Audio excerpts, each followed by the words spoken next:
el link porque hay algunas grabaciones que son muy feas. Bien. Voy a compartir pantalla. Están muy calladitos, ¿eh? Y yo necesito charlar con alguien porque si no me aburro. Bien. Perfecto. Ahí estamos bien ocultados, pues si no, no me deja ver los controles. Bien. Habíamos quedado la clase pasada, me parece que aquí, ¿verdad? En los registros. Yo tengo entendido que habíamos quedado en los valores. En los Valor de valores. Bien. uso, valor material, todo eso. Bien. ¿Qué hice? Espérate, que se me fue, no me dice que se me cerró el power. No, no.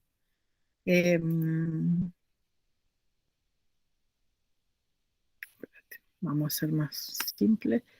¿Esto lo vimos? No, no. Creo que no. Los valores vienen por acá. Los valores, a ver. No, estamos bien.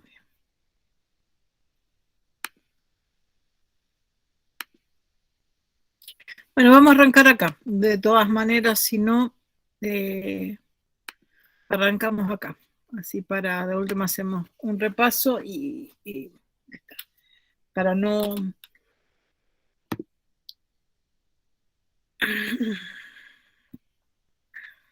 Esta imagen que están viendo acá pertenece a lo que hoy está en el museo que está al lado de la Casa Rosada en Buenos Aires.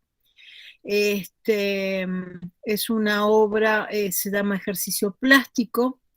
Es una habitación que era el sótano de la Casa de Botana, que fue vendida la casa, era una quinta, estaba en la provincia de Buenos Aires, la quinta se vendió, la compraron, la casa se demolió para acceder al sótano y en ese momento el actual propietario contrató a una serie de expertos, ingenieros, arquitectos, restauradores, y hizo desmantelar la habitación del sótano donde estaba el piso, el techo y las paredes pintadas por uno de los muralistas de muralistas mexicanos que fue Siqueiros, quien participó junto a Quinquela Martín y a otros, Berni y a otros artistas, no sé si Quinquela, pero sí Berni, perdón, Berni sí, fueron artistas que participaron de esta obra que se llamó Ejercicio Plástico. Esta es la foto, una imagen de la habitación. Esta obra se desmanteló, como veían en la foto anterior.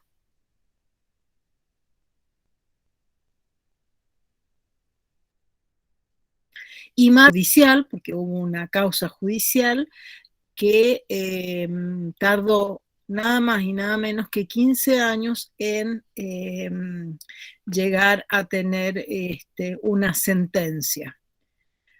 Ustedes saben, como ya algo les he ido nombrando, les he ido manifestando, que el patrimonio cultural es de una nación. Entonces, por lo tanto, para ingresar obra o sacar obra de un país, hay que hacer una serie de trámites que tienen que ver con la obra que se está sacando.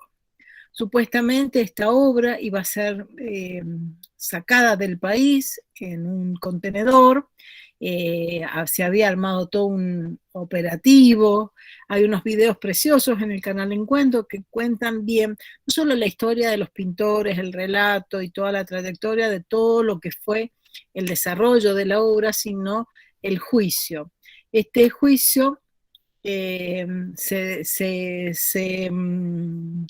se pudo llevar a cabo, dado que la obra querían sacarla del país. A este ejercicio plástico, en ese momento dueño de los murales, decía que los iba a exponer tanto en México como en Europa. De hecho, había mucho temor de que hubiera un comprador para esta obra, y de esa manera, si había un comprador externo, se perdía la obra y la obra salía del país y el país perdía un capital simbólico, cultural sumamente importante. Entonces, bueno, la conclusión es que el fallo salió a favor de la nación. En este caso, el propietario perdió la obra se le pagó un valor simbólico del valor que se consideraba que valía, que no es el valor real, eh, como para de alguna manera compensar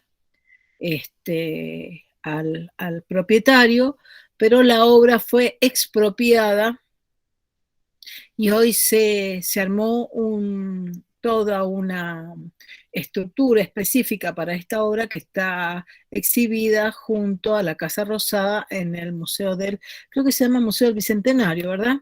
Así que los invito a que cuando vayan a Buenos Aires vean, porque realmente esto tiene que ver con una lucha patrimonial que para mantener y recuperar el patrimonio que estaba a punto de convertirse en tráfico ilícito, de hecho, del patrimonio cultural.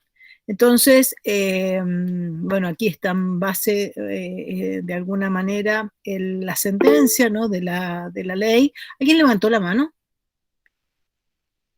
Yo escribí en el chat, quería pregunté de qué trataba esa obra o qué nos representa. O Ah, bien, perfecto. Pensé que no. Acuérdense que yo el chat no lo veo porque yo solamente veo lo que estoy mostrando. A mí no los veo a ustedes ni nada, así que cuando quieran preguntar, pregunten directamente porque yo no veo, siento un ruidito y eso es lo que a mí me parece que puede ser que alguien está preguntando algo.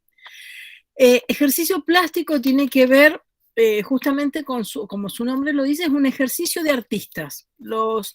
Recuerden que los artistas experimentan. Ellos, cuando están creando obras, experimentan nuevos materiales, texturas y formas para pintar. En Buenos Aires, creo que durante el gobierno de Perón, Siqueiros había sido invitado a la República Argentina, viajó, es uno de los 3 grandes muralistas mexicanos, y llega a la Argentina y bueno, fue invitado a realizar una experiencia plástica con algunos artistas argentinos en esta finca, que era una finca, una casa de campo, donde simularon pintar, como ven, se ven algunos como unos torsos o cuerpos semidesnudos, algunos desnudos, que da la sensación de estar en el fondo del mar.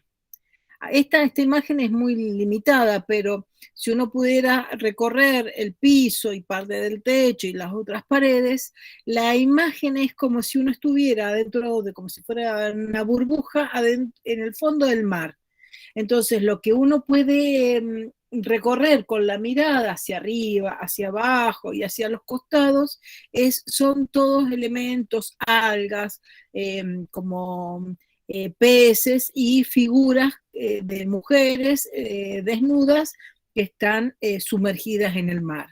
Eso es lo que simboliza de alguna manera la temática de la obra.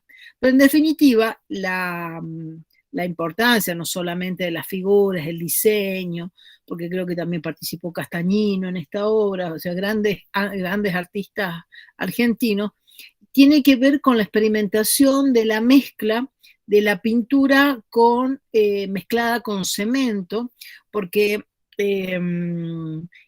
Botana, creo que su esposa, estaba muy, muy enojada con la pintura que se había hecho en el sótano, uno de los dueños originales de la casa, y había hecho al personal de la finca echarles ácido al piso para empezar a tratar de borrar parte de las imágenes.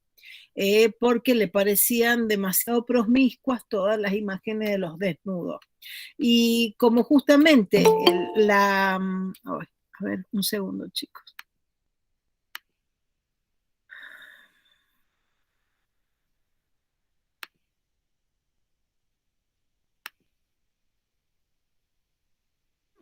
Bien.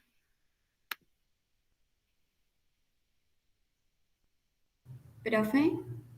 Sí, ahí ven. Sí, ¿pueden ver ahí? Sí, te escucho. No, le podía decir que puede compartir una sola pantalla, que es la del Power, para no tener que estar saliendo cada vez de la presentación que quiere ingresar a alguien. Le da la opción de presentar solo una pantalla y no todas. O sea, la pestaña nada más. Bueno, no sabía eso. Bueno, cuando salga la próxima vez lo hago. Ahí vos me guías y lo hago. Buenísimo, muchísimas gracias. No, no sabía hacerlo. Así que, ¿alcanzan a ver esto? ¿Están viendo la imagen, no es cierto? Sí, sí, sí. Sí, profe. Bien, queda respondida más o menos, es un tema marino, pero lo más importante no era la temática, sino los materiales. El mezclar la pintura con arena, con cemento, hizo que de alguna manera esto permitiera a esta pintura permanecer mucho más tiempo pegada a la pared y fuera mucho más resistente. Justamente porque estos movimientos de muralistas que se van dando en América, durante los años 30 en adelante, que son los primeros muralistas, estamos hablando acá de años 45, 50, más de 50, y pues estaba Perón en el gobierno, así que de alguna manera pone en énfasis esto, la experimentación, por eso la obra se llama ejercicio plástico. No me quiero ir. Aquí tenemos, ¿no?, la norma jurídica, ¿no?, de donde dice sujeto a expropiación, el mural ejercicio plástico. Esto, de alguna manera, yo lo que quería mostrarles a ustedes cómo un elemento de una obra artística se convierte en el objeto del debate y la puja jurídica por la cultura. ¿Por qué? Volvemos a los principios de las primeras clases. El elemento del patrimonio le pertenece a la sociedad donde se desarrolla ese objeto, ¿no? Bien, y aquí volvemos a donde terminamos la clase anterior, que son los criterios, donde nosotros sabemos que lo más importante son los criterios, sobre todo históricos, que ahí entra lo arqueológico, que van a dar la fundamentación de cada objeto. A ver. Es posible que conozcas este monumento al General San Martín, ubicado en el barrio porteño de Retiro, o incluso sepas de alguna de las muchas esculturas del general en diferentes lugares del mundo, como por ejemplo esta, en medio del Central Park en Nueva York, o esta, en Boulogne-sur-Mer, París. Pero mucho más cerca, en Mendoza, se alza uno de los conjuntos escultóricos más imponentes y originales que se crearon en memoria de José de San Martín. Este es el Monumento al Ejército de los Andes, y se encuentra en el Cerro de la Gloria, en Mendoza. Este monumental complejo fue realizado por el escultor uruguayo Juan Ferrari con la colaboración de Francisco Moreno. Y si no lo conocías, seguramente lo hayas visto muchas veces sin darte cuenta, porque estaba en el dorso de los billetes de 5 pesos que circularon hasta febrero del 2020.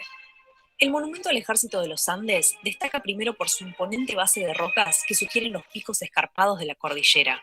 En su punto más alto alcanza los 16 metros de altura, y se usaron alrededor de 14 toneladas de bronce para la realización de sus figuras. A diferencia de otras representaciones más tradicionales, como la del monumento al General San Martín que mencionamos al principio, hecha por el escultor francés Louis-Joseph Daumas, Juan Ferrari, en cambio, muestra al general en un caballo que no está ofreciendo resistencia, sino que marcha al paso. San Martín tampoco lleva su clásico atavío militar, sino que se lo representa con un sencillo abrigo. Su actitud no es la de batalla, sino que es contemplativa, mirando hacia el infinito y con los brazos cruzados. A ambos lados de su figura, sus fieles granaderos a caballo. En el basamento resaltan los escudos de Argentina, Chile y Perú, las 3 naciones liberadas. En la cúspide, los granaderos a la carga, y sobre ellos, guiándolos a la victoria, se eleva la figura de la libertad, una mujer envuelta en la bandera y con cadenas rotas en sus manos. Más abajo, un cóndor que parece a punto de levantar vuelo simboliza la travesía por los Andes, como si los soldados hubieran estado también cerca del cielo, o quizá represente la inspiración de la campaña, el verdadero deseo libertador. A los costados, los frisos en relieves muestran escenas importantes de la preparación para el cruce de la cordillera. Ferrari no deja nada fuera, incluyendo en el costado sur la ayuda del pueblo. A un lado, remedios de escalada y las damas donando sus joyas. Al otro, gente común, humilde, que aportan diversos implementos a la causa. El monumento al Ejército de los Andes fue declarado Patrimonio Cultural de Mendoza en 1998 y es visitado permanentemente por turistas.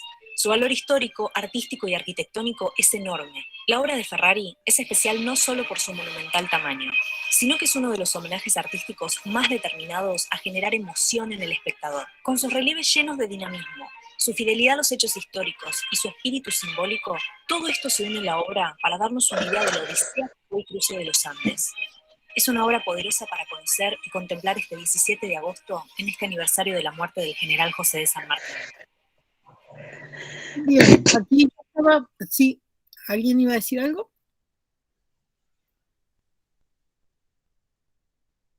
Chicos, ¿alguien más iba a comentar algo?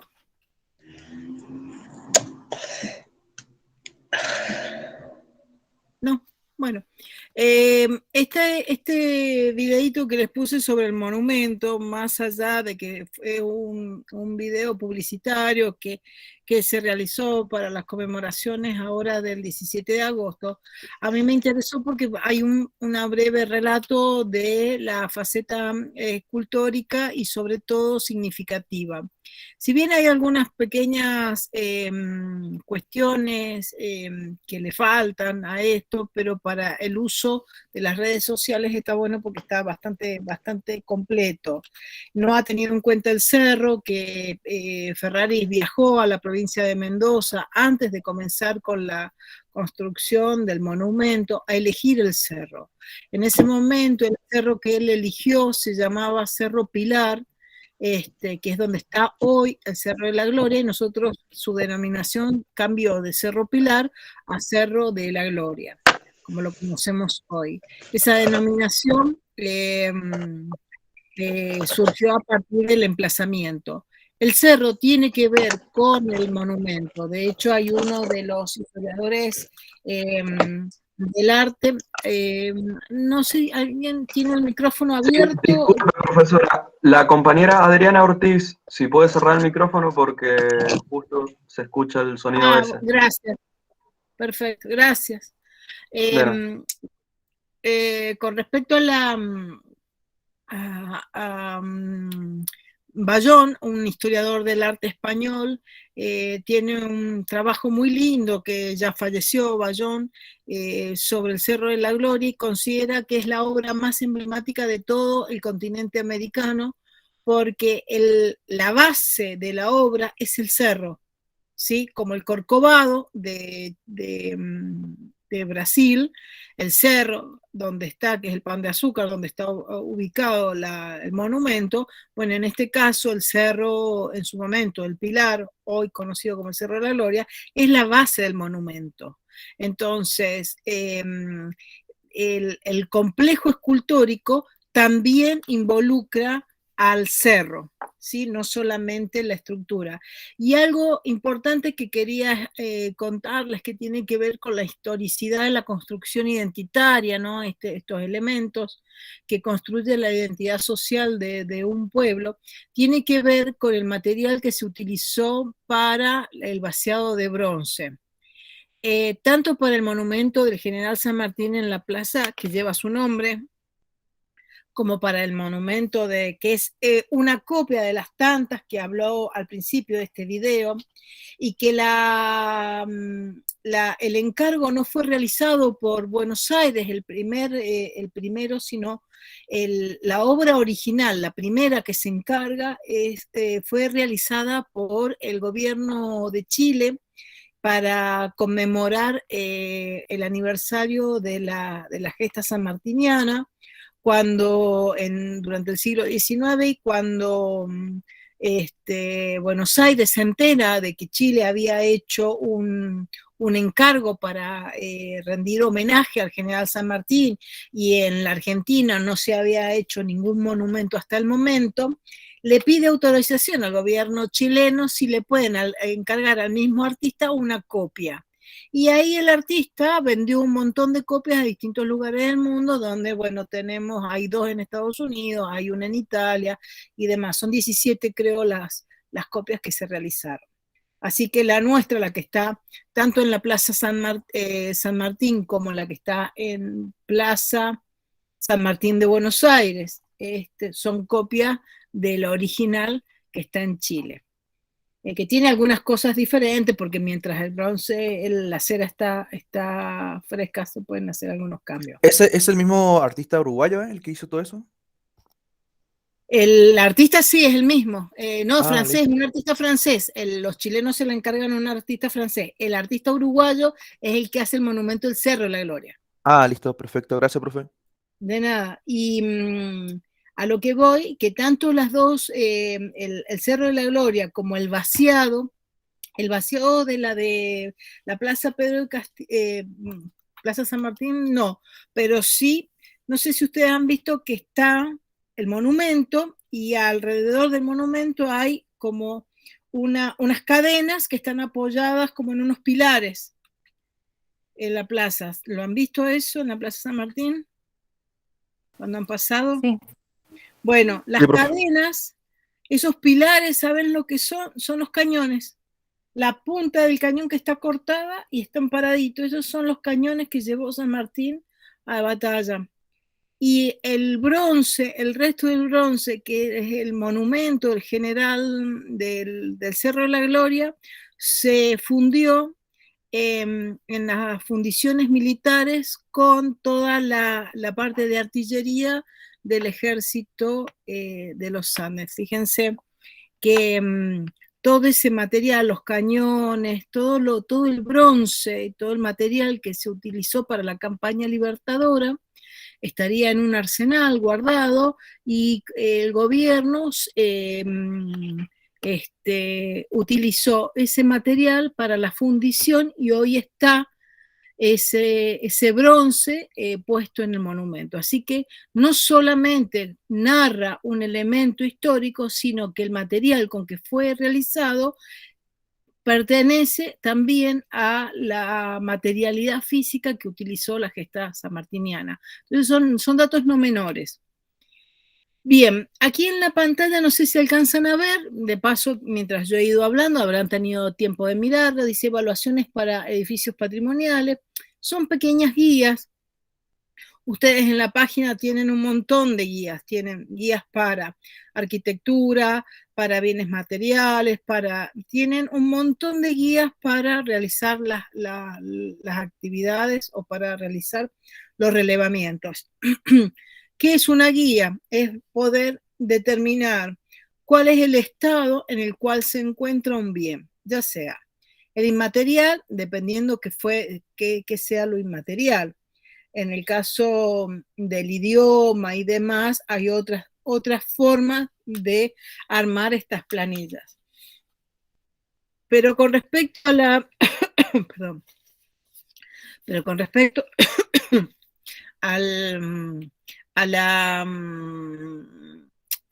la arquitectura, a los bienes y a los bienes materiales, se arma una guía sobre, por ejemplo, el estado, si es bueno, regular, malo, el estado de el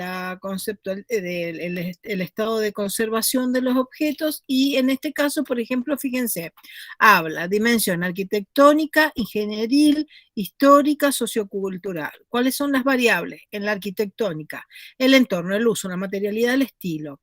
Dentro de lo que sería la ingeniería, el estado, la tipología y la respuesta. La histórica, la antigüedad, el significado, singularidad, rareza. Sociocultural, la identidad y la memoria. Ven que son elementos que son sumamente importantes. Después, dentro de los descriptores, en la parte arquitectónica, visibilidad, configuración, calidad ambiental, dentro de los usos, tipos de usos, grado de utilización, calidad del uso actual, porque hay edificios que hoy no se usan, pero antes sí. Hay edificios que antes, que son antiguos y que se siguen usando. Y entonces, bueno, hay distintas respuestas, ¿no? Equipamiento, alteraciones, si un edificio es muy antiguo y no tenía baños y es un edificio que en la actualidad se usa, por ejemplo, el Teatro Colón en Buenos Aires, o edificios como, por ejemplo, qué sé yo, que no tenía los baños en condiciones como se usan los baños modernos para darle respuesta, y a veces hay intervenciones que contemplan algunos sacrificios y que yo por ahí no soy muy portadora, pues se puede dejar el baño antiguo y hacer en otro sector, sin afectar la parte original, baños nuevos, modernos, que cumplan con las necesidades actuales. Entonces, bueno, estas son criterios, ¿no es cierto?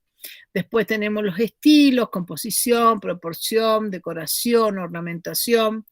Después, dentro del estado de la parte de ingeniería, la integridad, patologías, mantenimiento, o sea, si un edificio puede tener patologías en lo externo, pero no en lo estructural. Quiere decir que si no hay riesgos para la vida humana. Ahora, si hay riesgos en la estructura edilicia y se puede caer en cualquier momento, entonces es un lugar que no es apto para que permanezcan personas en ese sitio. Después, tipologías, nudos, proporción, correlación, en relevamiento en la parte de respuesta, estructural, evaluación, bueno. Después, en la parte histórica, dentro de la antigüedad absoluta, relativa, significado de la disciplina arquitectónica en la ciencia histórica, singularidad o rareza, cuantificar su tipo y relacionarla con la población del mismo género. Yo creo que en esta parte, por ahí, si esta ficha fue realizada por un historiador, va a tener determinadas características. Ahora, si esta ficha la hace un arquitecto en función de lo que él considera la valoración histórica, iba a tener otras connotaciones. ¿Qué es importante que quiero que ustedes comprendan al momento de la gestión? Porque la gestión, como habíamos dicho, es la participación y la acción que ustedes algún día pueden llegar a desarrollar. En esa acción tiene que ver con las decisiones y justamente con estos criterios que uno toma al momento. Entonces, estas fichas o estos criterios a veces tienen que ver con las disciplinas que... Perdón, chicos, voy a apagar esto. ¿Se apagó? Sí. Rechazar. Perdón. Vamos a sacar el silencio. Encima me asustó. Perdón. Volviendo al tema. Por ejemplo, el campo arquitectónico durante muchos, y ojo, no es una crítica, al contrario, simplemente digo que la arquitectura durante muchos años dominó y sigue de alguna manera dominando los aspectos de la gestión patrimonial, porque ellos consideran que la mayor...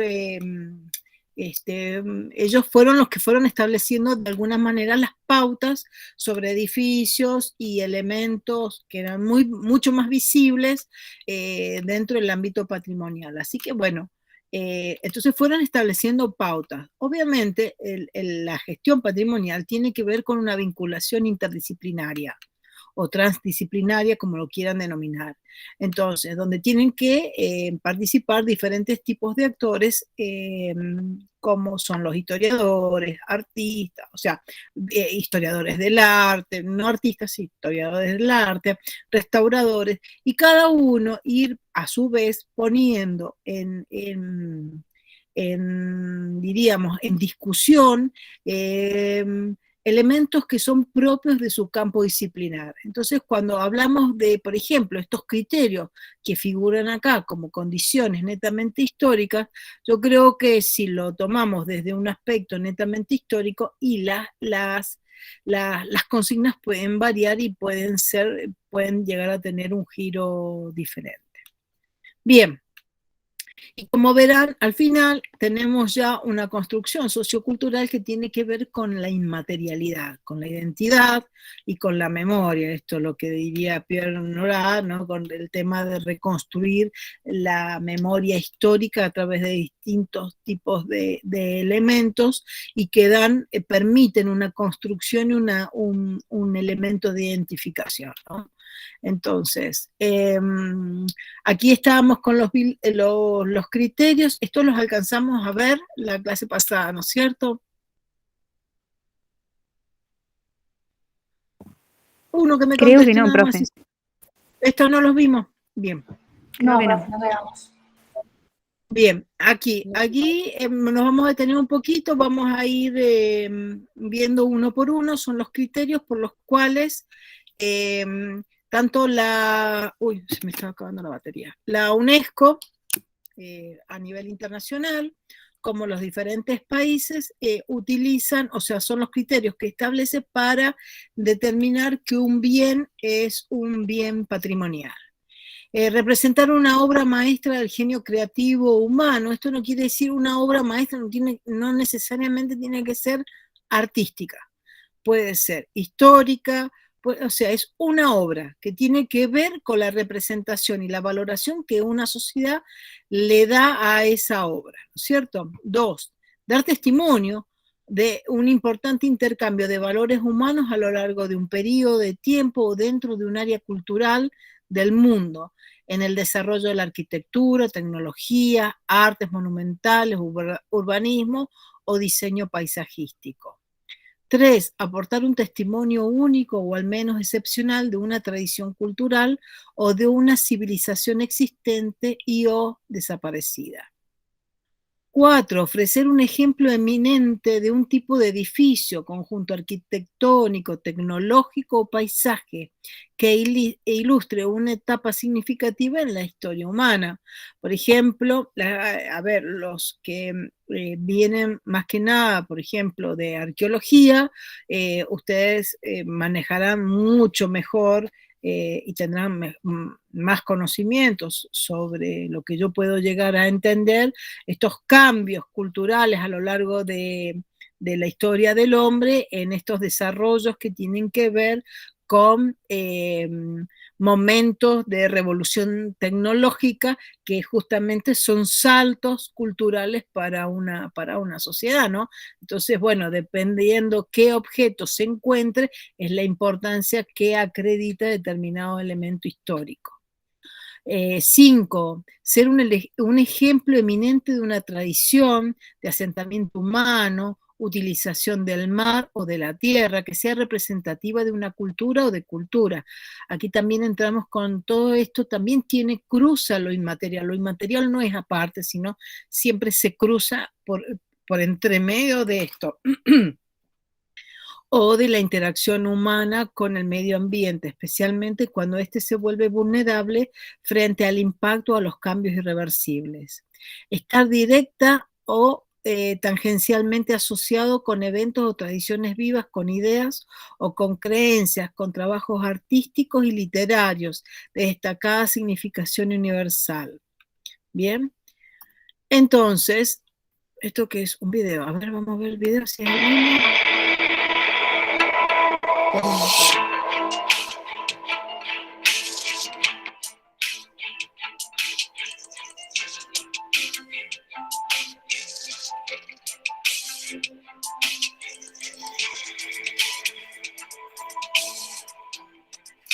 Ah, no me acordaba de... Un pedacito vamos a ver, porque es largo. En el año 99, una misión de National Geographic, en conjunto con unos arqueólogos salteños de Salta y de Perú, subieron a la cumbre del volcán de Hiraco, del cual estamos viendo imágenes en este momento, 6.730 metros sobre el nivel del mar.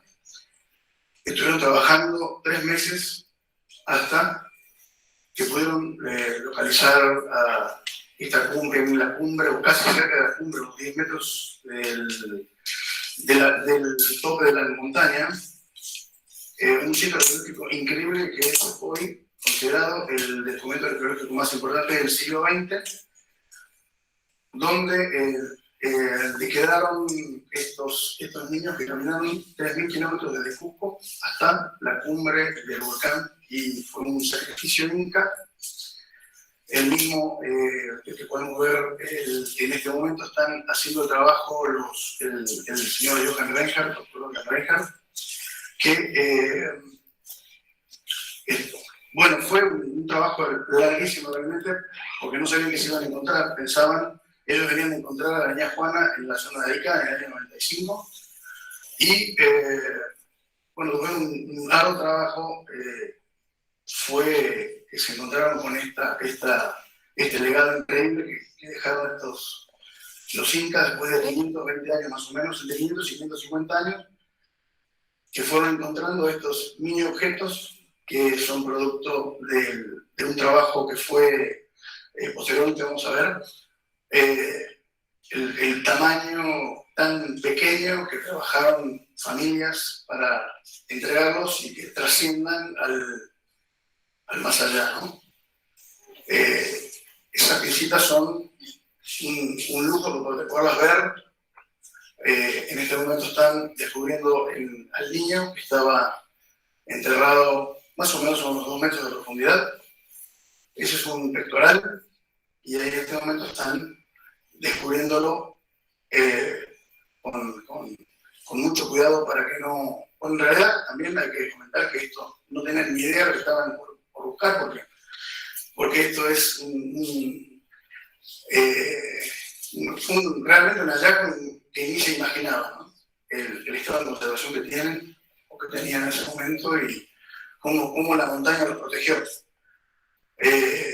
Todo esto que vamos a ir viendo en este momento, están descubriéndolo a la doncella, que es una niña de 15 años más o menos, que está en estado, que ya lo van a ver en unos minutitos, increíblemente conservada. Ellos vinieron, cada uno son 3, los encontraron por separado, sepultados junto a lo que le llaman el ajuar, que es toda una serie de objetos en miniatura, que bueno, tuve el privilegio de poder ver en vivo en directo, y que no se tenía idea cómo guardarlo. Se lo puso en frío, estuvieron un tiempo diseñando cómo lo iban a poner, y hoy, esto podemos ver en este momento, cómo se encuentran, ¿no? Esto está filmado a 10 grados bajo cero, dentro del laboratorio del museo. Este niño tiene más o menos entre 6 y 7 años. Los textiles, las manos, todo el detalle que se puede ver en él, es una cosa que, digamos, se le eriza la piel a uno, ¿no? De poderlo ver y descubrir. Es muy difícil verlos porque se los trata de tener más o menos bajo de la oscuridad total, para que no tengan problemas de degradación. La idea que hizo el ingeniero Bernaje junto con el INVAP fue diseñar un sistema para poder conservar y la gente pueda ver y disfrutar.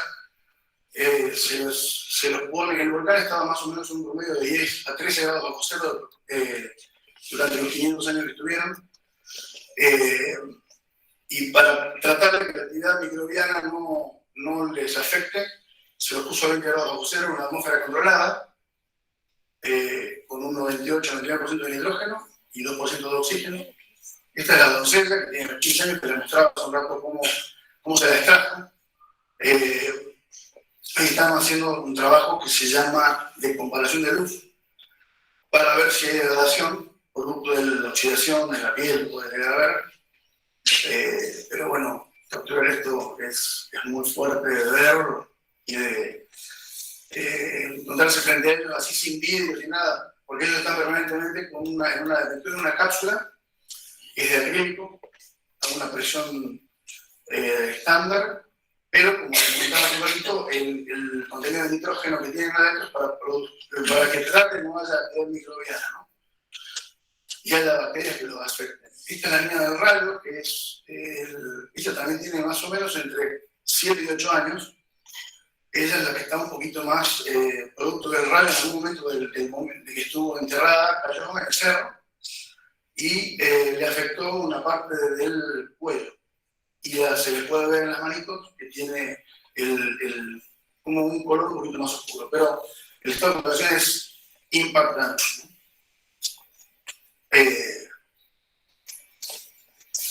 Bueno, enseguida vamos a pasar al lugar donde fue el descubrimiento que yo tuve el privilegio de asistir. Hicimos un periplo en el año 2008 a la base del volcán.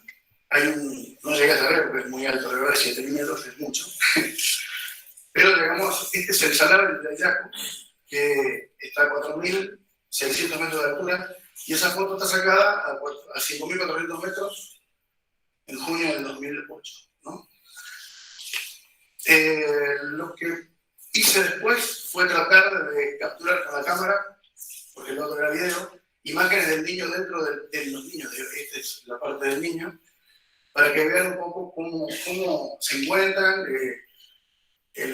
Hacemos trabajos científicos con esas fotos, porque hay cosas que no se pueden ver, porque se trata de sacar una vez cada 2 o 3 años más o menos, para hacer, o cuando corresponda hacer el estudio, pero no se hacen muy seguido por la cuestión de no alterar su biología, ¿no?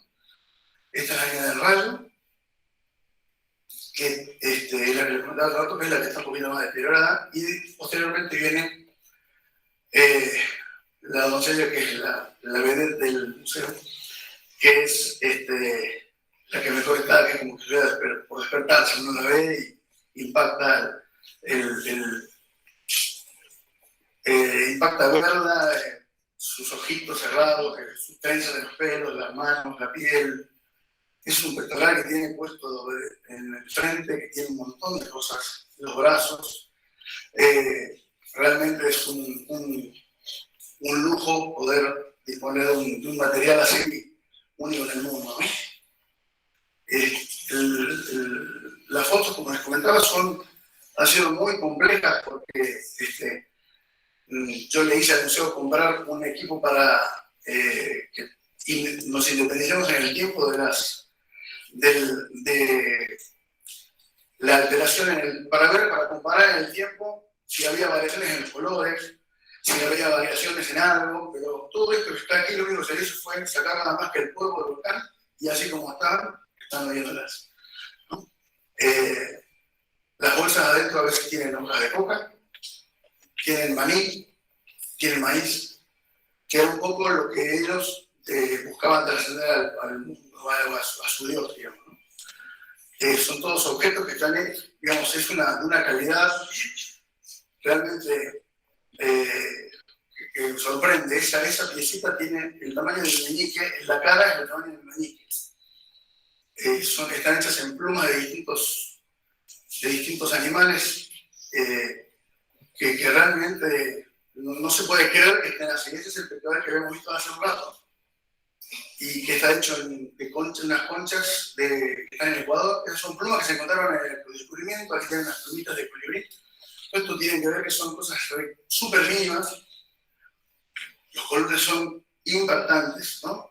Y bueno, esos son los zapatitos que tenían puestos. Están aquí bajo cero para conservarlos. Bueno, es un poco todo el impacto que me logró. Y aquí van a ver un poco cómo se hizo el trabajo, que es en el museo a 15 bajo cero, sacando las fotografías, con todo, digamos, así son el trabajo que se hizo, ¿no? Me gustaría detenerme un segundito antes de seguir en lo que estoy por hacer ahora, que esto, digamos, trascendió a nivel científico, porque estas fotografías podemos descubrir un montón de cosas que a la vista o al ojo no se ven. Entonces, lo que se hizo fue Por ejemplo, en el año 2010, un agente vino de Sucre, que es especialista en textiles cintas, se desvistieron estas imágenes, estas estatuillas que son de 6 centímetros de alto o de 5 centímetros de alto, hay femeninos y masculinos separados, porque cada uno vino con su ajuar, digamos, la niña vino con su ajuar, la doncella vino con su ajuar y el niño con su ajuar. Cada uno tiene identificado el sexo, las estatuillas masculinas tienen su sexo, están hechas en plata, en oro, en espóndilo, que es esa concha marina que les decía del Ecuador, están talladas, y bueno, la verdad que cuando las abrieron y las vimos, cada uno de los objetos estaban hechos por una persona diferente.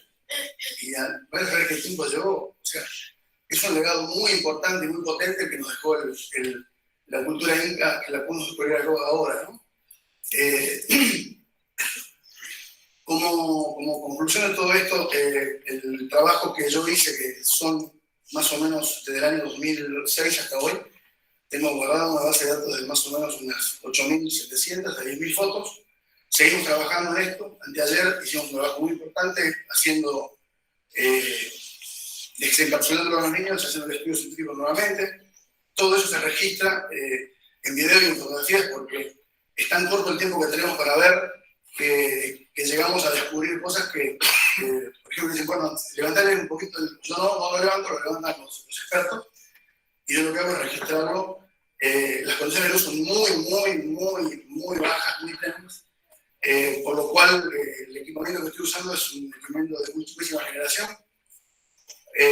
Hace un ratito les comentaba también que yo le hice comprar al museo un patrón de blanco para que, independientemente de que fuera pasando el tiempo, las fotos las pueda referir al anterior, de la base de datos que tengo del 2006 hasta hoy. Yo vamos viendo si hay variaciones en los tonos de piel, variaciones en los colores de los textiles. Los textiles están algunos a 18 grados centígrados con una temperatura controlada, otros están en un freezer para conservar, como las utilizaciones que les estaba mostrando, que hace ratito, que están construidas en cuero de llama o cuero de algún camello, que puede ser vicuña, que están tejidos con lana de llama y algunas veces con pelo humano, porque el pelo humano en los incas era realmente muy importante, era casi más importante el pelo que los metales, ¿no? Por eso tiene tanto colorido todo y ellos no sé, creo que lo que querían mostrar era entregar lo que mejor tenían al Dios que ellos creían, ¿sí? Pero es un sacrificio de esta capa concha que se llama, realmente que lo podemos disfrutar nosotros en nuestra ciudad y está abierto a todo el mundo, ¿no? La verdad que como fotógrafo me siento súper privilegiado por haberlo visto y bueno, y compartirlo con todos ustedes. Después quería continuar con un trabajo nuevo porque todo Bien. explotó en otra cosa. Que yo A ver, sí. Nos vamos a tener que ir ahí.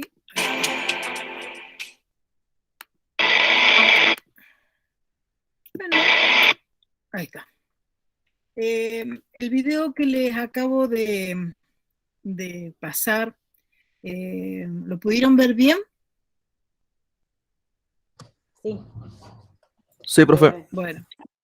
Bueno, espero que les haya gustado. A mí cuando yo encontré este videito me pareció sumamente interesante desde dos aspectos. Si bien el que habla es un fotógrafo, ni es un arqueólogo, ni es un restaurador.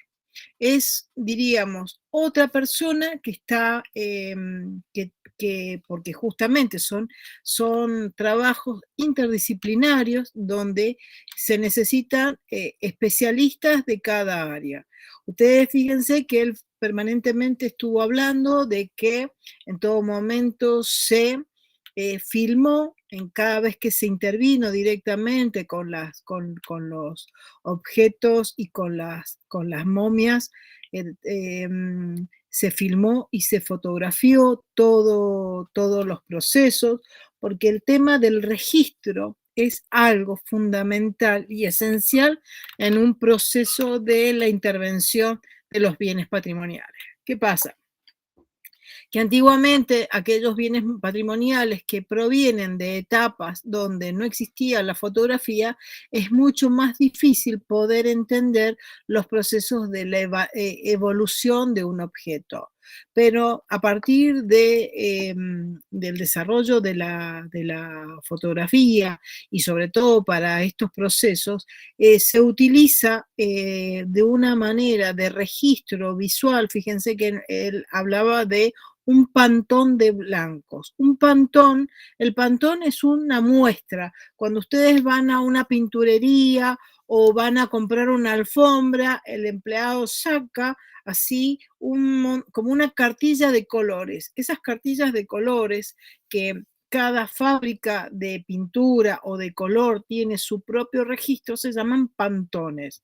Bueno, él hizo comprar, hay algunos que son estandarizados y otros son, como él decía, mandó a pedir un pantón de blancos. ¿Por qué?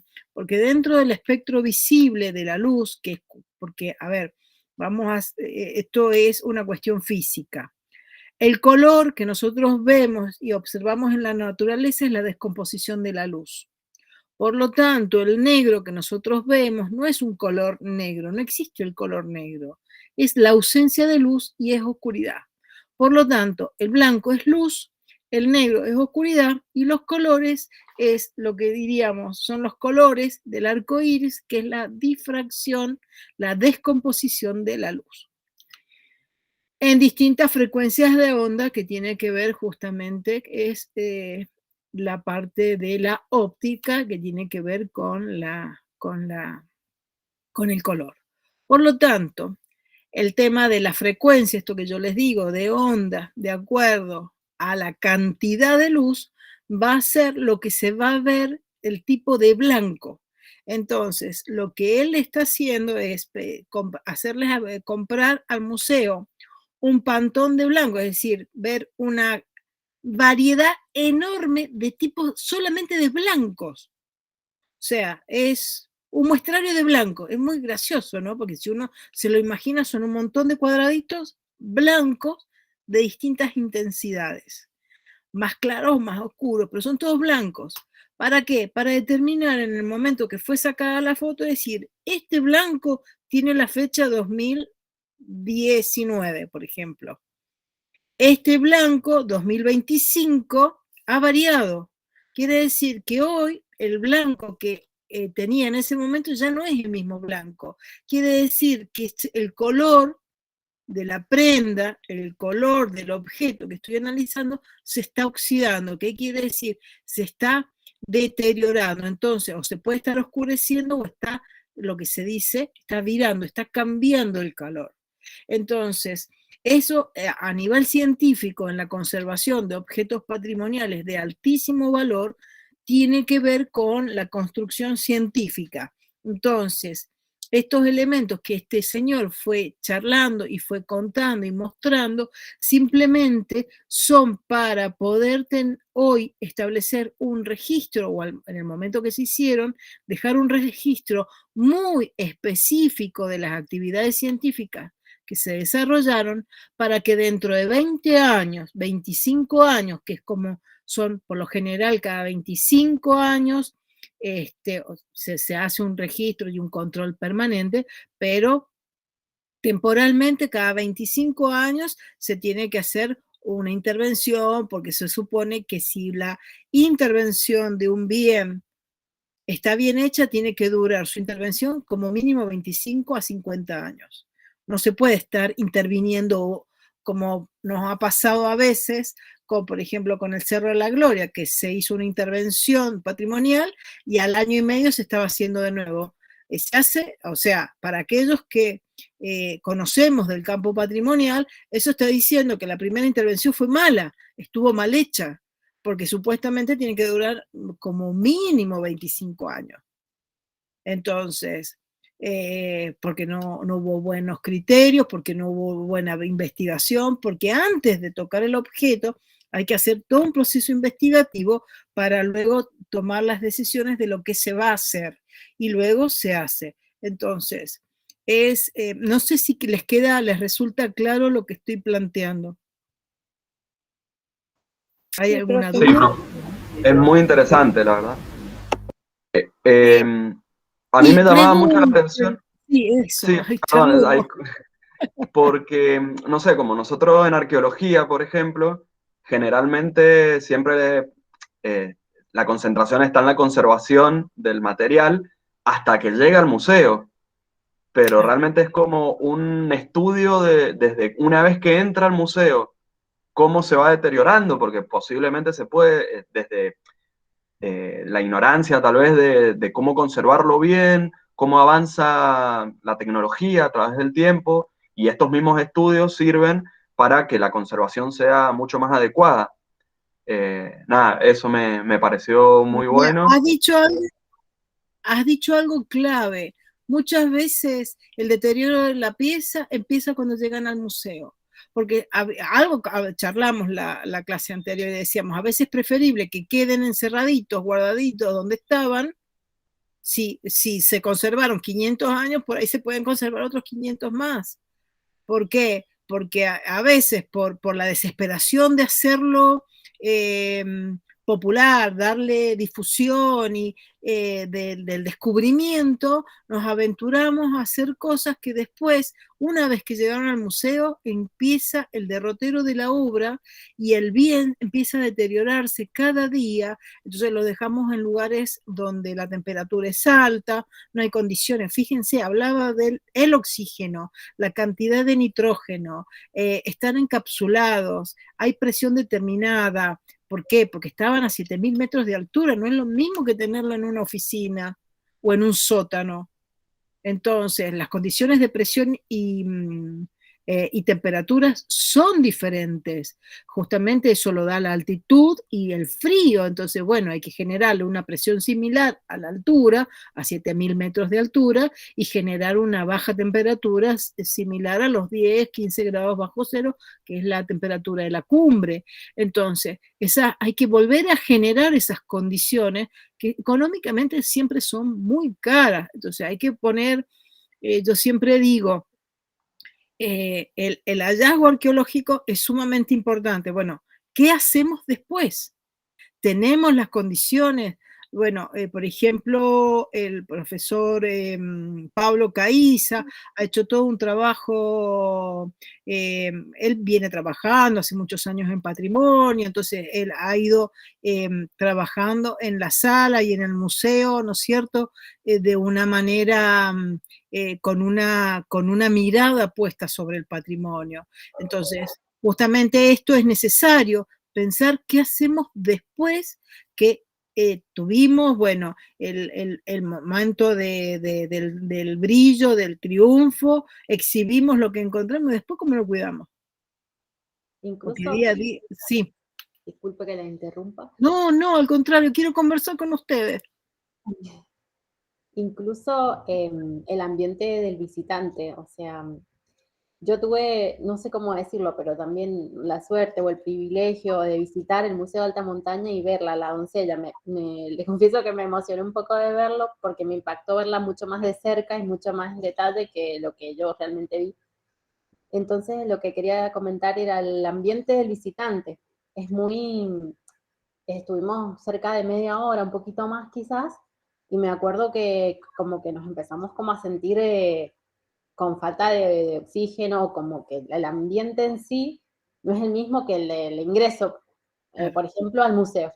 Ese ambiente más pequeño en donde está la cápsula también está Controlado. modificado. Entonces también eso genera también muchísimos gastos y costos altísimos para ese tipo de museos y ese tipo de hallazgos.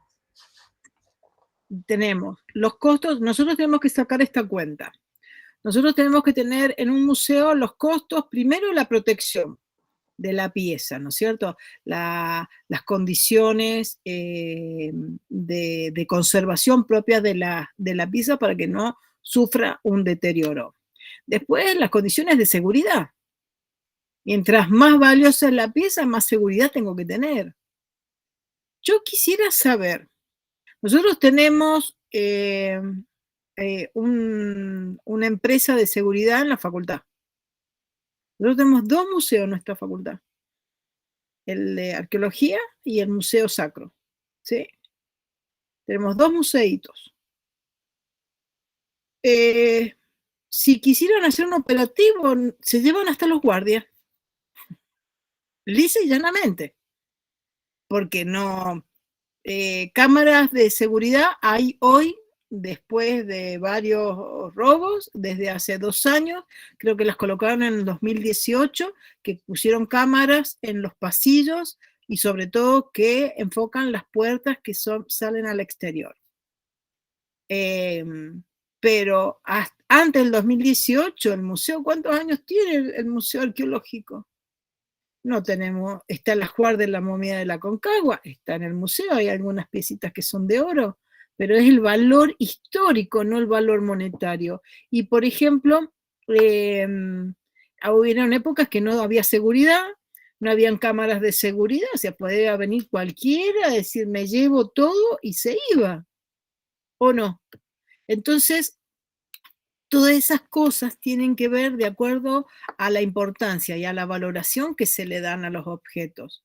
Porque creo que en este caso hay, bueno, más allá de la discusión de la restitución y al lugar originario, de las momias y demás, creo que también hay una puesta en valor de los objetos en sí mismos. Bueno, ¿qué pasa si se las vuelve a llevar o no? En el caso de que sigan en el museo y es el Estado provincial el que toma y el Estado nacional el que toma la decisión de acuerdo a la valoración de los objetos patrimoniales, en este caso la provincia decide qué es lo que se hace, y bueno, no la van a restituir, eso es lo que yo entiendo, que no van a ser restituidas por su gran valor, porque trasciende el valor de la comunidad y pasa a ser una valoración mayor, que es el de la propia... Profe, Sí, ¿a qué se refiere restituida? llevarla al lugar donde la encontraron. Pero nada más peligroso ahí que se lo roben o... Sí, se las vuelven a llevar. Y ahí no las Sí, encontramos sí, más. claro, mercado negro y Sin duda, todo. se lo vuelven a llevar, sin dudas. Pero el tema es ¿por qué? Porque ahí, ¿cómo haces para generar? Si supongamos que fueran restituidas a la comunidad, porque la comunidad solicitó que se volvieran a enterrar en el mismo lugar donde las encontraron, ¿sí? Bien, si eso si fuera así, en la cumbre habría que hacer una cápsula de ¿qué? ¿Vieron cuando se demolían Un búnker. hay que hacer un búnker sobre las obras para que nadie pueda acceder y no se las lleven? Porque Profe, ¿y si esa no, comunidad comunidad indígena o qué? sí, son comunidades de las culturas originarias, sí. ¿Pero tiene alguna relación con los incas, digo, porque si no, no tienen derecho, o sí? Tendrían. Uy, esperen, Si quiere, yo le puedo contestar algo que más o menos he estado a leyendo. ver, Y hay a desde ver, varias comunidades que han pedido la a restitución ver, de la momia. Desde los bien, quechua, sí, que a ver, serían incas, pero el tema es que no hay comunidades actuales que puedan decir que son quechuas, porque tiene que haber una relación directa. Poblaciones huarpes, por ejemplo, también han pedido la restitución, pero no se les reconoce como herederas. Entonces, bueno, y también está obviamente el ámbito, el ambiente andinista, que también pide que se restituya, y ya desde el lado más del Estado, desde la misma universidad, desde la arqueología, que dicen que, como yo decía la clase pasada, que es una zona que encima es muy fácil que hayan fallas geológicas, entonces, de hecho, la momia tiene el cráneo agujereado porque se destapó justamente por una falla. Justo que también, bueno, es una leyenda casi, el día que van a subir a buscar la restitución, estuvo el terremoto en Mendoza. Entonces, bueno, se habla mucho de que era un presagio, de que no había que sacarla y qué sé yo. Entonces, bueno, es bastante interesante ese debate y hoy en día, bueno, como no hay una comunidad en el lugar que reclame eso, o sea, la restitución, no... Y aparte sabe que la restitución sería hacerle un daño, pero bueno, está después que es otro debate, ¿no? Lo simbólico de que la momia estaba ahí con un propósito, el niño en este caso. Claro, pues son ofrendas funerarias y son, ofrendas, sí, son ofrendas. Sí. Son Y sacrificios. por otro lado, no sé, justo ahí la compañera que hablaba del Museo de Alta Montaña de Salta, yo no sé en qué año era el video que vimos recién, pero No es muy si se quiere, viejo. claro, si se No. quiere, estatalmente ha sido una gestión bastante importante y casi ejemplar, diría yo, porque bueno, ahí hablaban en el video que cada un año se podía realizar estudios para mantener la conservación perfecta, y hoy en día yo cuando fui justo no había ninguna momia, no pude ir a verla, pero no me acuerdo, creo que cada una semana o mensualmente exhiben a una de las momias. O sea que han llegado a una gestión en donde puede exhibirse al público una vez a la semana o una vez al mes, sin llegar, calculo yo, igual habría que comparar estos estudios de degradación una vez que entraron al museo y que se empiezan a exhibir, si realmente ha dañado o no a las momias, pero muestra que ha sido una gestión bastante buena. A mí lo que me gustaría...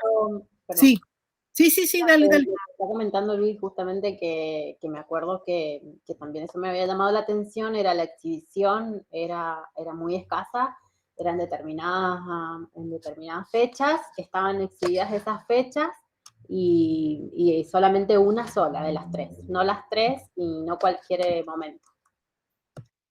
No, pero de todas maneras me parece que el gobierno de Salta en relación al gobierno de Mendoza, pero lejos, la tecnología, el equipamiento, hoy por hoy la momia de la Aconcagua está en un freezer, es lo que me parece patético. ¿O no? Creo que sigue en el freezer, estuvo siempre en el... ¿Ah? La verdad que no... Por lo que tengo entendido está en el CRISIT y sí, en un freezer. Creo que sí, no sabría bien decir si lo han cambiado o no, pero... No hay un equipamiento específico que se haya desarrollado, lo que yo por lo menos lo que tengo entendido, que todavía el gobierno provincial no ha podido desarrollar un equipamiento específico para la conservación. El ajuar está completo en la facultad, que eso ya es un antecedente importantísimo para nuestra facultad, que tenga tenga el privilegio de contar con el ajuar completo. Y para su estudio, pero me parece, pero en este caso hay un desglose. Por un lado está la momia en una institución y por el otro lado está el ajuar en otra institución. Lo que se supone que tendría que haber habido es haber generado un lugar compartido para el estudio tanto del CRISIT como de la facultad y es tener todo junto. La momia como en Salta, con su ajuar, con todo su equipamiento y con todo una... Entonces, bueno, aquí tienen que ver las políticas de gestión, chicos, que es esta materia. Sí. Son y vale aclarar que la momia de la Aconcagua pertenece al museo de la facultad. Está ahora ahí porque no podía mantener justamente las condiciones necesarias, pero legalmente ¿le pertenece a la museo facultad? De la facultad. Igual, bueno, ahora justamente es el tema que o sea, el bien patrimonial que yo voy a estar trabajando y ya voy a hablar bien con Pablo Caiza, que es el director de la carrera y del museo, así que bueno, voy a chusmear todo eso. Bueno, ahí yo te pido un favor, porque a mí, yo en esto, yo voy a ser muy franca, chicos.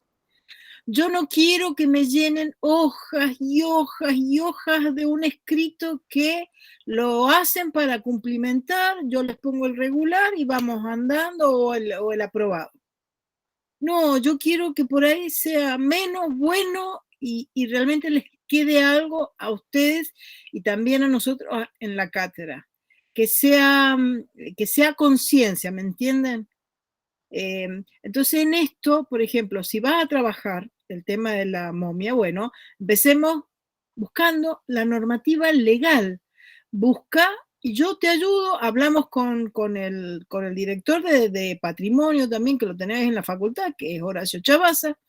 Le preguntamos bien la normativa sobre a quién le corresponde, porque hoy la tenencia la tiene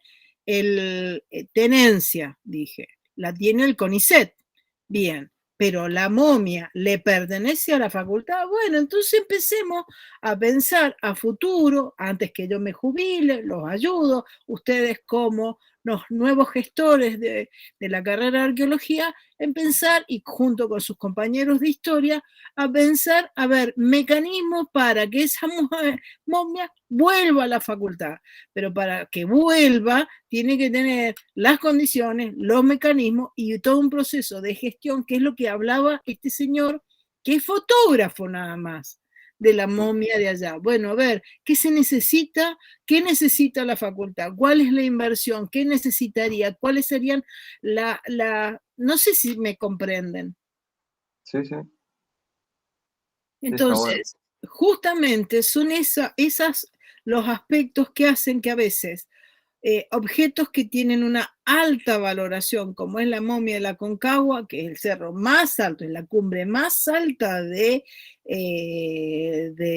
continente, hoy por hoy, es la tercera cumbre del mundo, hoy por hoy está guardada, seguirán haciendo estudios, pero no están dentro de los parámetros de la conservación y la restauración patrimonial a nivel internacional.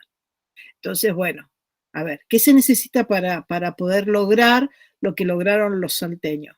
No digo que sea exactamente igual, pero bueno, mejorar las condiciones. Y si nosotros realmente somos la facultad, son los verdaderos dueños de, bueno, veamos.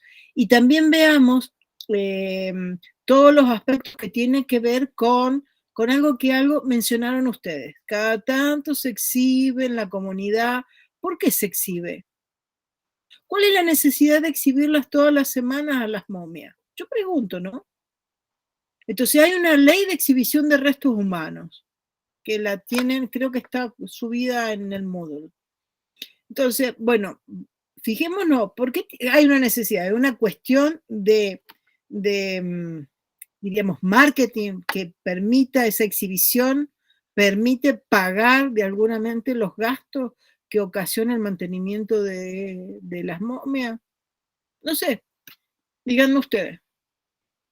Y el motivo principal de todo esto, porque no tiene sentido que hagan estudio y que lo guarden y que lo tengan ahí para nada. O sea, Bien, se pero tiene yo que te hago exhibir una por algo, pregunta. tiene un fin. Tiene un fin porque es un objeto para estudio. Ahora, si fuera tu abuelo, el objeto para estudio.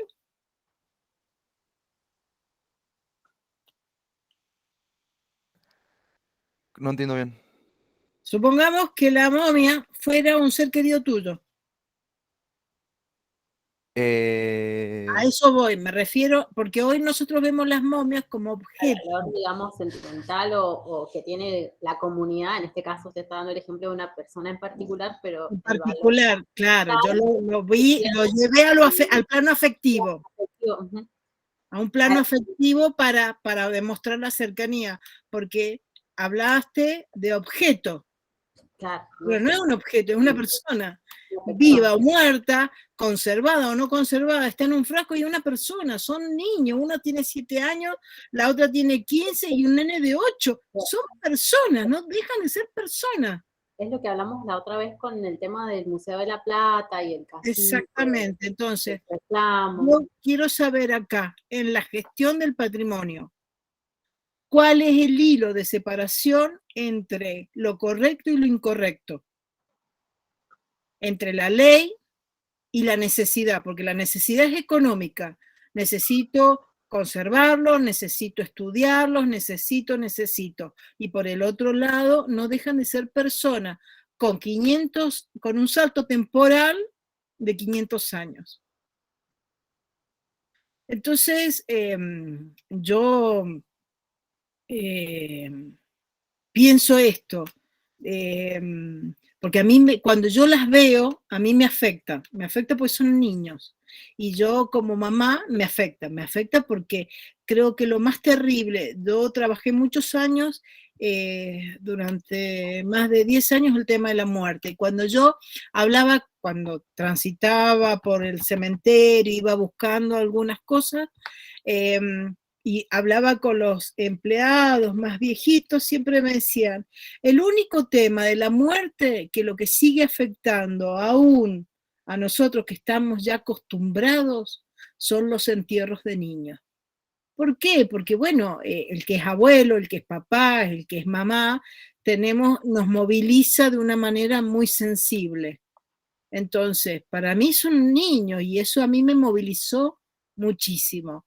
Entonces, no perdamos, eso es lo que uno tiene que, no tiene que perder, es el norte, ¿no es cierto? Es decir, el criterio entre lo científico, lo racional y lo humano. Y acá no entra la religión, ni el culto, no hablo ni del culto de las culturas originarias, ni hablo de la religiosidad católica, no, o judía, hebrea, lo que sea. No hablo de eso. Hablo simplemente del criterio del humanismo de la persona, ¿no? De poder comprender que todo tiene límites, tiene fronteras y que hay que ser cautos con esas líneas, con esas fronteras. Entonces, en estos criterios que está ahí en la imagen, criterios de preservación, conservación y restauración, ¿cuál es el límite de lo que yo necesito con la humanidad? Y busquen, yo les pido, busquen la ley sobre todo para los que van a trabajar temas similares, el tema de la exhibición de restos humanos. Por favor, hay una ley nacional. Busquen antecedentes a nivel internacional. A ver, ¿cuáles son los límites en la gestión de la exhibición de restos humanos? Porque estamos hablando de personas, chicos.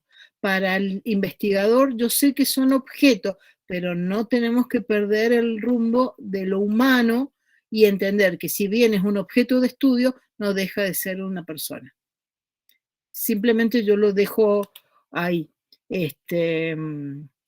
No necesariamente, bueno, y ustedes, si no concuerdan con lo que yo planteo, fundamentenmelo y lo charlamos, ¿sí? Que eso es la parte más rica de la cátedra, ¿no? El poder, si no compartimos la misma opinión, poder conversar sobre eso y ver desde dónde cada uno se para. ¿Qué les parece? ¿Qué hora es?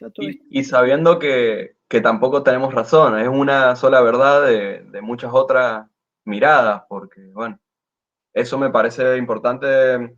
Es lo que me ha llevado hasta ahora de la cátedra, con clases anteriores, el video que mostró rompiendo todos unos murales y, bueno, un desastre bárbaro patrimonial, cómo están los intereses actuales de hoy en día en eso, ya sea económico, ya sea religioso, ya sea político.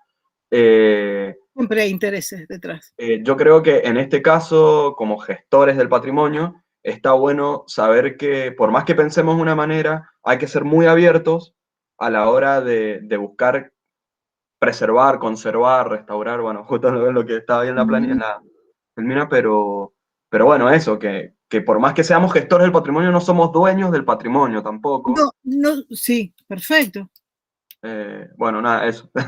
No, me encantó. Y justamente no somos dueños, pero sí somos responsables. Exacto. Porque yo decía, más que nada a la hora de esto de decir, bueno, no sé, las momias, está bien que hayan sido extraídas y llevadas a un museo, que se exhiban al público o no, podemos tener nuestra postura, nuestra ideología, pero a la vez sabemos que teníamos que saber y ser responsables de que, como usted dice, son niños, hay comunidades en Salta, sí hay comunidades que las reclaman y que se logró que vayan algunas veces al año sin pagar una entrada al museo para hacerle rituales y ofrendas. O sea, todas esas cosas está buenísimo tenerlas en cuenta a la hora también de ver todas estas cosas. Claro, porque a la comunidad es una cultura, las momias representan la cultura inmaterial, que desde el 2003, ¿sí? La UNESCO la declara como una de las 7, ahora no me va a salir la palabra. Bueno, uno de los elementos esenciales, que es el tema de la... porque antes la cultura hegemónica se consideraba a la cultura, por ejemplo, europea como la cultura hegemónica. Entonces, Europa invadía Asia, África, América, y llevaba su cultura y la imponía. Entonces, aquella comunidad, aquel país que no lograba los niveles de cultura europeos, se consideraba que eran incivilizados, porque la cultura hacía a un nivel de civilización. Después de esta apertura del 2003, donde empiezan a ponerse en valor los otros tipos de culturas, el idioma, las creencias y demás, se ponen en relieve todas estas situaciones. Es decir, bueno, son culturas distintas y no solamente la europea es la representación de la civilización. Es un tipo de cultura que es distinta a la americana, que es distinta a la africana, que es distinta a la maorí, es distinta. Entonces, y por ser solamente distinta, cada una conserva aquellos elementos que son y les permiten esa construcción identitaria y se ponen en valor. Pero recién del 2003 estamos hablando que se ponen en valor estos elementos culturales. Si bien la raíz cultural porque gracias a Dios ya no se ofrecen más niños, yo en un momento hubiera ofrendado a los míos cuando se portaban mal, pero no, mentira, jamás. Eso lo borro del video porque puede costar después un costo muy alto. El tema de la herencia, hablando de las culturas, de la cultura inmaterial salteña, si bien ya por ahí la línea incaica que mantuvo la ritualidad, el sacrificio, ya no existe más porque pasaron 500 años, hay una reminiscencia y la cultura se renueva y muta, una reminiscencia de esa cultura que es la gente que hoy es portadora hereditaria de algunas de esas tradiciones. Entonces, por un lado, sí les pertenece, si bien no son lo mismo, les pertenecen por un legado, porque es la transmisión de generación en generación, pero el tema es cuáles son los límites. Entonces, por ejemplo, fíjense, hoy un arqueólogo es el director de Patrimonio y Museos de Mendoza.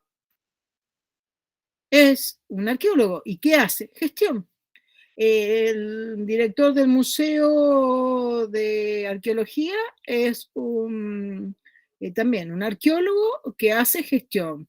Yo soy la vicedirectora del Maseider, porque el director es el decano, y los dos hacemos gestión de objetos históricos artísticos. Entonces, de alguna manera uno trata de ver cuáles son los elementos que tienen importancia para la educación, para la ciencia, para la investigación, pero que de alguna manera no sean un obstáculo para la cultura. Y también que tengan que ver con esta humanización y no perder dentro del contexto y pase lo que pasó con el Museo de la Plata. O sea, hay que ver cuáles son los límites de esto, ¿no? Son y media, vamos a avanzar un poquito más, porque si no hago 3 imágenes y charlo tanto yo que... Profe, ¿le puedo hacer una pregunta? Todas las que quieras, todas. Al usted referirse a exhibición, ¿se refiere verlo en persona o también videos y fotos? Todo. ¿Todo se refiere? La exhibición, yo pregunto, ¿no? Cuando ustedes, yo no lo sé hacer, pero están, creo, los estados, ¿no? De WhatsApp, o creo que son de WhatsApp, o de otras redes sociales, estados, o estas instantáneas. ¿No es una exhibición? ¿No te estás mostrando a través de una foto, un video? Claro, yo me refería por la parte más social, no económico, sino social y cultural, de que, o sea, cómo el pueblo puede aprender de eso si no tiene los materiales, o sea, solamente tendría bibliografía escrito No, sobre no, los no, incas y está eso, o bien, sea, yo entiendo, cómo... eso está bien, pero hay formas y formas. Había A no ser que un hagan algo animado, pero no, no nada más importa, de eso. puede haber una fotografía, pero son las formas que yo exhibo. Yo, por ejemplo, yo te muestro en artes, hablando de artes, para poner un ejemplo. Una modelo, el artista la hace posar, sentarse, acostarse, reclinarse para ser capturada, para dibujarla, o en la clase, como se hacen con modelo vivo en la Facultad de Artes, cruzando la calle, cuando están en la presencialidad, la modelo o el modelo se recuestan o el profesor hace colocarlos, porque eso es la academia, en una pose determinada, los alumnos con mucho respeto se ponen alrededor y pintan el desnudo, porque la persona está desnuda. A ver, tiene un lugar muy respetuoso donde se cambia, va con una bata y después una profesión, como cualquier otra, como hay uno que cocina, otro que es una profesión más. La persona posa. Los alumnos con mucho respeto la dibujan, van cambiando de lugar, qué sé yo, para los distintos puntos de referencia. La persona se viste, charla, se toman un té, después vuelven a la otra clase a lo mismo. Entonces, pero hay un punto entre el desnudo con fines artísticos y el pornográfico. El desnudo es el mismo, el cuerpo humano es el mismo, pero hay una línea delgada que es la intencionalidad. Esa intencionalidad se la da quien observa y quien pide cómo. Entonces, en una clase, esa intencionalidad no. Entonces, el profesor que está trabajando con un modelo vivo, con desnudo, en una cátedra, tiene que ser muy cauto de cómo va a trabajar con esa persona que es modelo vivo, que es una profesión y le debe respeto, porque aparte le hace un juicio enorme para sus clases y por respeto a los alumnos. Y es un respeto.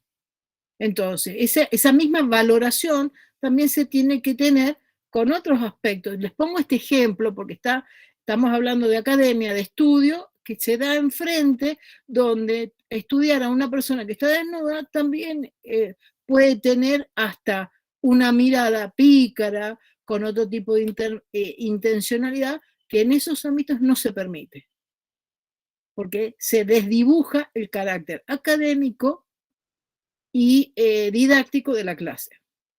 Entonces, ¿qué es lo que se hace? En este caso que estamos hablando de personas, la exhibición tiene que ser con muchísimo respeto al individuo, a las comunidades, a la religiosidad, a un montón de cuestiones que tenemos que tener en claro previamente para saber cómo se va a exhibir y cómo se va a ir respetando la ley. Primero, sabiendo cómo es la ley y segundo, teniendo esos otros que son criterios. Esa es la idea, ¿sí? Listo, profe, Bien. gracias. Vamos con las convenciones, las convenciones, acá. Si sienten un ruido raro, tengo una perra que es vieja y es gorda, entonces duerme y sueña, y está del otro lado donde estoy yo y la escucho. Yo disculpen, pero si no tengo que apagar el micrófono. Bien, estas son las convenciones que tiene la UNESCO. Cada una de estas intervenciones tiene la fecha al costado. Fíjense, la primera, protección, son 7. Protección y promoción de la diversidad de las expresiones culturales. Texto de la Convención 2005. Salvaguardia del patrimonio cultural inmaterial, esa es la que yo les decía, 2003. Protección del patrimonio cultural subacuático, 2001. Protección del Patrimonio Mundial Cultural y Natural del 72, esta es una de las más antiguas, junto con la lucha del tráfico ilícito no de bienes culturales, esta del 70. Y esta es, protección de los bienes culturales en caso de conflicto armado del 54 y la protección del derecho de autor del 52 y del 71. Pero esta, la del 54, protección de los bienes culturales en caso de conflicto armado, antes que naciera la UNESCO, es una de las primeras convenciones que van a dar origen a lo que hoy conocemos como patrimonio, ¿sí? Entonces, estas convenciones, que son 7, yo les pido que por favor recuerden al menos de estas 7 cuáles son las más importantes. A mí la que me interesa, Mendoza es ciudad limítrofe, estamos pegaditos a Chile, y esto, el tema del tráfico ilícito, es una cosa sumamente importante para nosotros para evitarlo. La protección, nosotros tenemos una declaratoria provincial y una en estudio, ¿sí? Esta no la tenemos, y bueno, esta sí. Así que es importante. Bien, ¿qué hora es? Nos quedan 5 minutitos más según mi reloj. Bien, criterios para la selección del patrimonio natural según la UNESCO. Un sitio debe poseer fenómenos naturales notables, representar alguna de las principales etapas de la historia de la Tierra, mostrar principios ecológicos y biológicos significativos, eso es lo más importante, contener entornos naturales importantes. La Convención del Patrimonio Mundial otorga reconocimiento internacional a más del 10% de la superficie total de áreas protegidas del mundo y aporta una protección vital a los recursos naturales más importantes de nuestro planeta. Bien, y acá vamos a dejar, porque ya entramos en áreas protegidas y vamos a ver algunos ejemplos. En función del video que yo les mostré, está el otro caso, que es el de la tumba del emperador chino, que es ¿vieron la película esta, la del ejército de terracota? Bueno, justamente de ese emperador que China, cuando no hace muchos años, encontró la tumba. Se encontró la tumba del emperador y tomó decisiones muy drásticas, por decirlo de alguna manera, que conmocionaron al mundo en función de la decisión que tomó el gobierno chino. Entonces, pero como yo no quiero equivocarme, de acuerdo, porque estoy apelando a mi memoria y mi memoria últimamente me está jugando malas pasadas, quiero buscarlo y lo vemos la próxima clase. Espero que les haya gustado. Trato de, en función también de lo que charlamos, ir buscando algunas cosas de material e ir agregándosela. Si hay alguien que tenga algún interés en especial, díganme y también yo voy buscando algunas cositas. Hoy dejamos, ya son menos 20, así que cerramos aquí. ¿Les parece? Bueno, profe. A ver, voy a dejar de compartir, así los veo antes que se me vayan. Gracias, profe, muy buena la clase. ¿Les gustó? Bueno, a mí... Esperen, dejar de presentar. Esperen que no veo. Lo que yo más intento es que ustedes, que esto se haga un diálogo, porque es un taller, entonces que charlemos. Yo voy a ir mostrando algunas cosas y bueno, pero también necesito que ustedes me digan cosas que me orienten también hacia los intereses que ustedes tienen, ¿sí? Así que voy a buscar esto, lo de la tumba, porque fue una medida sobre la conservación de la tumba que tomó el gobierno de China. Así que, pero si hay algo que... ¡Ay, un menino, Adriana! Profe, es un desgraciado porque espera que yo esté en clase para aparecer y montarse acá y mirar, no sé, tiene ansia de protagonismo, no sé qué le No, pasa. es que no le das bolilla, por eso. Así. Sí, puede ser. verdad, siempre te llaman cámara, niña. Bueno, chicos y chicas, nos vemos la clase que viene. Si alguna duda, alguna cosita, me avisan, me mandan un mensajito. Ustedes todos tienen mi correo, así que cualquier cosa, o si tienen algún interés, entonces, porque yo no sé, yo sé, mi conocimiento es como todo, es disciplinar de un área en el que yo me manejo, pero bueno, yo voy aprendiendo también de ustedes. Así que ustedes me van diciendo y vamos buscando, y entre todos vamos armando la idea que cuando termine el cuatrimestre tengan aprobada la materia y realmente la disfruten, y que el próximo paso que se reciban, algunos terminen la gestión patrimonial. Esa es la idea. Nos vemos el martes que viene, ¿sí?